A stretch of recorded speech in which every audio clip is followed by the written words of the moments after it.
ഇന്ന് 2026 ഓഗസ്റ്റ് മാസം 3-ാം തീയതി തിങ്കളാഴ്ച, സമയം രാവിലെ 10 മണി. എല്ലാവർക്കും ഇന്നത്തെ വെള്ളിവിലയിലേക്ക് സ്വാഗതം.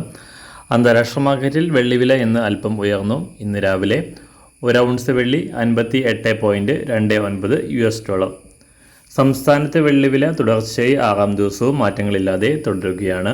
ഇന്ന് രാവിലെ വെള്ളിവില 1 ഗ്രാം 235 രൂപ, 1 കിലോ 2,35,000 രൂപ. സംസ്ഥാനത്ത് സ്വർണ്ണവിലയിലും ഇന്ന് കാര്യമായി മാറ്റങ്ങളില്ലാതെ തുടരുന്നു. ഇന്നത്തെ വില 1 ഗ്രാം 13,220 രൂപ, 1 പവൻ 1,05,760 രൂപ. എല്ലാ ദിവസവും പുതിയ വെള്ളിവിലയും വെള്ളിയുമായി ബന്ധപ്പെട്ട കൂടുതൽ വിശദാംശങ്ങളും അറിയാനായി ഈ ചാനൽ സബ്സ്ക്രൈബ് ചെയ്ത് തൊട്ടടുത്തുള്ള ബെൽ ബട്ടൺ അമർത്തി ഓൾ സെലക്ട് ചെയ്യുക. Thank you.